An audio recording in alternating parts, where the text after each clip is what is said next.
Hello, my dear friends and students. Here I represent in today's video the chapter regarding human and human physiology. That is the concept of human blood circulations. जी हाँ, जो human blood circulation और process आज मैं आपको mechanism बताने वाला हूँ. So obviously this is target pharma represent and here I'm Ismail Vinayak, assistant professor Aurangabad. Now we are start with the basic introduction of heart. So here you see the diagram of heart. So here is the different parts of heart. So basically heart is the conical hollow musculotendinous organs. हाँ जी, conical shape वाला है, hollow है और मस्कुलो यानी कि muscle से बना हुआ, मसल उसको कवर किया है. सो इसलिए उसको मस्कुलो टेंडिनियस ऑर्गन्स कहा जाता है. And it lies in the thorax between lungs and behind the sternum. जी हाँ, दो लंग्स के बीच में और स्टर्नम जो बोन है अपना, चेस्ट बोन उसे कहते हैं, उस चेस्ट बोन के एग्जैक्टली पीछे रहता है वो, and between the two lungs. So this is the position of heart. And उसकी अगर साइज देखी जाए तो अबाउट 10 सेंटीमीटर लॉन्ग होता है and then weight about 300 grams. जो अप्रोक्सीमेटली वेट होता है वो 300 ग्राम्स होता है. So the base of the heart is about. जो बेस होता है जो अबाउ सरफेस है, जैसे कि आप देख रहे हैं अवॉर्टा साइड, तो उसे हम बेस कहेंगे. और अफिक जो है तो बिलो. अफिक जो है तो आप देख रहे हैं कि एक जो पार्ट है, एक नोकीला पार्ट दिख रहा है, तो उसे हम अपेक्स कहेंगे. सो जैसे कि मैंने कहा फिर से एक बार कि the heart lies in the thorax cavity between the lungs and behind the sternum. जो भी लंग्स की जो पार्ट है, 2/3 of the heart is on the left side. जो लेफ्ट साइड में जो एक तृतीयांश हार्ट का पार्ट रहता है. सो 1/3 of the heart part जो रहता है, part of the heart is on the left side. Now this is the basic location and position of heart. Then we are discussing about the different parts of heart. ताकि heart जो बहुत सारे layer से बना हुआ है, तो उसमें जो हार्ट का स्ट्रक्चर है, heart surrounded by the outer covering called as a pericardium. जो भी आउटर मोस्ट उसका लेयर होता है वो पेरिकार्डियम उसको कहा जाता है. And it contains two layers called visceral pericardium and parietal pericardium. जी हाँ, जो पेरिकार्डियम शीट रहती है, पेरिकार्डियम जो भी लेयर है उसके दो लेयर्स होते हैं, एक विसरल पेरिकार्डियम और दूसरा है पैराइटल पेरिकार्डियम. और जो पेरिकार्डियल फ्लूइड जो है वो present between the two layers, ताकि इजीली हार्ट जो तो इजीली मूवमेंट कर सके, इसलिए वो पेरिकार्डियल फ्लूइड जो है तो हेल्प करता है. So it is present between the two layers of the pericardium, that is visceral and parietal layer. So then middle layer is made up of heart muscle fibers is called as a myocardium. जो myocardium बीच की जो layer है वो muscle fibre से बनी होती है. और जो इनर वन लाइनिंग होती है, राइट, जो भी चेम्बर के कांटेक्ट में रहता है, ब्लड के कांटेक्ट में रहता है, उसे इनर वन लेयर कहा जाती है. तो वो एंडोकार्डियम उसको कहा जाता है. So inner most layer and lining is called as a endocardium.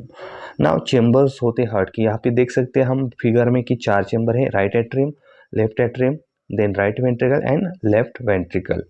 तो ये जो बेसिक थिंग है, आपको बाद में जो मैं ब्लड सर्कुलेशन आपको पढ़ाने वाला है उस वक्त आपको डिटेल में याद आएगा कि आपको ये बेसिक चीज़ें क्यों सीखनी है, क्यों ईच एंड एवरी पार्ट का इंट्रोडक्शन आपको देना ज़रूरी है. तो ये हो गए 4 चैम्बर्स. देन उस 4 चैम्बर के लिए रिस्पेक्टिवली जो ब्लड वेसल है वो अटैच रहती है. जैसे कि राइट एट्रियम में आप देख रहे हैं कि superior vena cava and inferior vena कावा वो अटैच हुए हैं. देन आप देख सकते हैं राइट वेंट्रिकल से पल्मोनरी आर्टरी जो है, जो कि लंग्स की तरफ जा चुकी है. आप देख सकते हैं कि राइट एट्रियम, आप ब्लू कलर पे कॉन्सेंट्रेशन करिए, राइट वेंट्रिकल जो है तो वो पल्मोनरी आर्टरी थ्रू जो डीऑक्सीनेटेड ब्लड है वो लंग्स के लिए जाता है.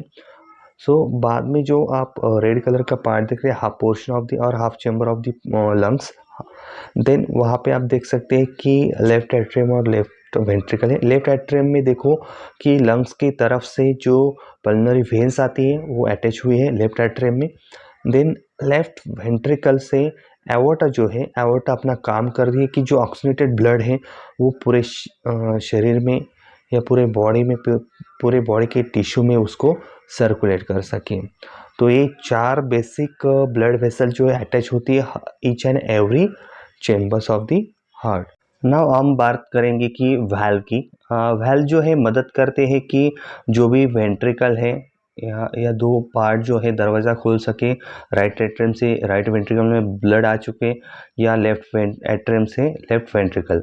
और जो एवर्टिक वाल्व और पल्मोनरी वाल्व है उसका काम भी वैसे कि जो आउटफ्लो ब्लड है वो रोकना है। वैसे ही ट्राइकस्पाइड वाल्व जो प्रेजेंट है right atrium and right ventricle के बीच में, ताकि अगर ब्लड राइट एट्रियम से ड्रॉप होता है तो वो ब्लैक फ्लो ना हो, इसलिए वो वैल्व्स ओपन होते हैं और क्लोज होते हैं। देन बाइकस्पाइड वैल्व जो प्रेजेंट होती है left atrium and left ventricle में, वैसे ही उनका भी फंक्शन वही है कि ब्लड का बैक फ्लो ना हो। तो पल्मोनरी वैल्व जो है वो पल्मोनरी आर्टरी में है और एवर्टिक वाल्व जो एवोर्टा में प्रेजेंट है। तो these are the basically function of valves. Now we are move toward the most exciting part of this video कि कैसे ब्लड है जो ऑक्सीनेटेड होता है। यहाँ पे आप देख सकते हैं कि अपन ने बेसिक इन्फॉर्मेशन लेके 4 चेम्बर होते हैं, 4 ब्लड वेसल होते हैं। तो यहाँ पे देखिए कि सुपीरियर वेना कावा और इंफीरियर वेना कावा जो कि राइट एट्रियम में अटैच होती है। तो सुपीरियर वेना कावा का काम होता है कि हेड साइड का ब्लड करेक्ट करना जो भी डीऑक्सीनेटेड ब्लड है, और इंफीरियर वेना कावा का काम होता है कि जो भी डीऑक्सीनेटेड ब्लड है फुट साइड का वो कलेक्ट करना। So that is the main function of superior and inferior vena cava, to collect the deoxygenated blood from the head side and foot side respectively, and then drop into the right atrium. तो right atrium जो भी है तो पूरा deoxygenated blood collect होता है उसी time. So that the same time oxygenated blood collected in left atrium. तो ये देखिए अभी दोनों ही एट्रियम जो है, दोनों भी एट्रियम फुल हो चुके हैं ब्लड से। हाफ जो पोर्शन है, हाफ जो पोर्शन है हार्ट का, जो कि राइट दिख रहा है, तो राइट पोर्शन पूरा डीऑक्सीनेटेड ब्लड से फिलअप हुआ है और लेफ्ट जो पोर्शन है पूरा ऑक्सीनेटेड ब्लड से फिलअप हुआ है। तो आप देख सकते हैं कि अभी दोनों एट्रियम में ब्लड आ चुका है। तो ऐसे नोड साइनोएट्रियल नोड जब इम्पल्स जनरेट करता है, तो इलेक्ट्रिकल करंट जनरेट करता है, तो वो इलेक्ट्रिक करंट इम्पल्सेस जो है तो वो around two the atrial wall में जाते हैं। तो एट्रियल वॉल तब प्रेस होती है, कॉन्ट्रैक्ट होती है, और तब जाके वो ब्लड जो है रिस्पेक्टिव वेंट्रिकल में आके ड्रॉप हो जाता है। That is right atrium blood drop into the right ventricle and left atrium blood get drop into the left ventricle. So उसी समय जो भी इम्पल्स है वो एवी नोड वेंट्रिकल नोड से होते हुए bundle of His and then Purkinje fibre की तरफ, यानी कि वेंट्रिकल का जो पूरा एरिया है उसको कवर करते हैं और वेंट्रिकल तब जाके कॉन्ट्रैक्ट होते हैं।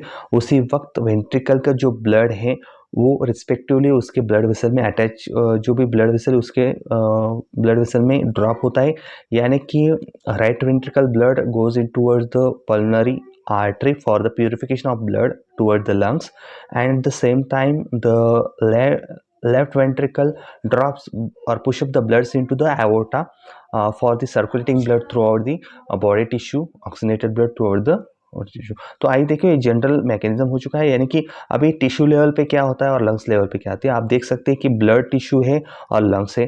The gases exchange between the lungs in alveoli, oxygen और कार्बन डाइऑक्साइड कैसे एक्सचेंज होते हैं। तो पहले देखते हैं अपन पल्मोनरी सर्कुलेशन, जहाँ पे जो भी हम रेस्पिरेशन लेते हैं, राइट, शुद्ध हवा लेते हैं, उसमें ऑक्सीजन ज़्यादा होता है।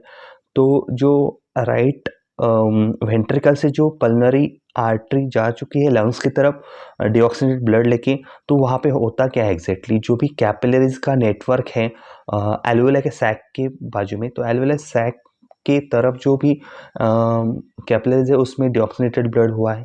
तो एल्वेोलाई में बहुत सारा ऑक्सीजन है, तो वहीं पे ड्यू टू प्रेशर डिफरेंस, यानी कि एल्वेोलाई सैक में बहुत सारा ऑक्सीजन है तो वो ऑक्सीजन एंटर होगा ब्लड वेसल में। अब ब्लड वेसल में के जो भी कम कॉन्सेंट्रेशन में CO2 का प्रमाण है तो वो जाएगा लंग्स में। तो इस तरह वहाँ पे ऑक्सीजनेशन हो रहा है ब्लड का, यानी कि ब्लड प्योर हो रहा है, anything rich into the oxygen, तो ऑक्सीजन से रिच हुआ है। तो अभी ये प्योर हो गया है, ब्लड ऑक्सीनेटेड हो गया है, तो वहाँ पे होती है पल्मोनरी वेन। ईच लंग्स के में 2 पल्मोनरी वेन होती है, यानी कि attach to the each lungs, right and left lungs में।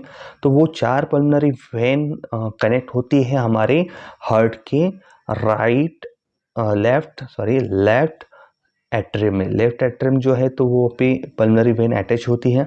तो लेफ्ट वेन एट्रियम में जब ब्लड आता है, ऑक्सीनेटेड ब्लड आता है, तो वहाँ पे ऑक्सीनेटेड ब्लड ड्रॉप हो जाता है लेफ्ट एट्रियम में। लेफ्ट एट्रियम में से वो ड्रॉप होता है लेफ्ट वेंट्रिकल में। अब वहाँ पे से जो ब्लड है, ऑक्सीनेटेड ब्लड, वो जाता है अवॉर्टा थ्रू। आप देख सकते हैं कि अभी अवॉर्टा थ्रू ब्लड जब टिश्यू को जाता है, पूरे बॉडी को, तो वहाँ से फिर से एक बार मैकेनिज्म होती है, क्योंकि ब्लड में होता है मोर ऑक्सीजन कॉन्सेंट्रेशन और टिश्यू में होता है CO2 का कॉन्सेंट्रेशन ज़्यादा। तो यहाँ पे देखिए क्या हो रहा है कि जो भी टिश्यू है उसमें या सेल है उसमें ऑक्सीनेटेड ब्लड जा रहा है और टिश्यू में का जो डीऑक्सीनेटेड ब्लड यानी कि कार्बन डाइऑक्साइड वो एक्सचेंज हो रहा है। फिर से एक बार superior vena cava inferior vena cava क्या करती है कि जो भी टिश्यू साइड का जो भी डीऑक्सीनेटेड ब्लड है वो कलेक्ट करती है और राइट एट्रियम में जाके वहाँ पे ड्रॉप करती है। तो दिस इज सिंपल मैकेनिज्म। इसको हम डिवाइड कर लिए है कि pulmonary circulation and systemic circulation. So what is the pulmonary circulation? Circulation और blood circulation between the pulmonary artery through the right ventricle and goes toward the lungs for the purification of blood। यानी कि जो भी pulmonary blood है, pulmonary circulation है, तो वो क्या कर रहा है कि पल्मोनरी आर्टरी थ्रू जो भी डीऑक्सीनेटेड ब्लड है वो लंग्स की तरफ जाता है और पल्मोनरी वेन द्वारा ऑक्सीनेटेड ब्लड लंग्स की तरफ आता है, उसे पल्मोनरी ब्लड सर्कुलेशन कहा जाता है। Then what is systemic circulation? जब एओर्टा ऑक्सीनेटेड ब्लड लेके पूरे शरीर में, पूरे बॉडी में जाती है और उसके बाद वही डीऑक्सीनेटेड ब्लड यानी कि superior vena inferior vena collect करके राइट एट्रियम में ड्रॉप करती है, तो उसे हम सिस्टेमिक सर्कुलेशन कहते हैं। So according to this figure, इस तरह का ब्लड सर्कुलेशन हमारे बॉडी में होता है हार्ट द्वारा। बड़ी सिंपल सी बात है समझने में, तो I think so it's my best try to understand this things, this process blood circulation in our human body.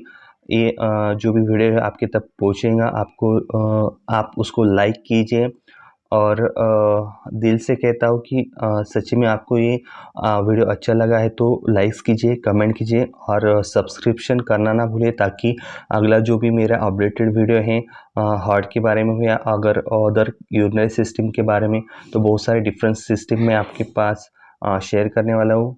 आपको इजी लैंग्वेज में, इजी वे में आपको समझाना चाहता हूँ।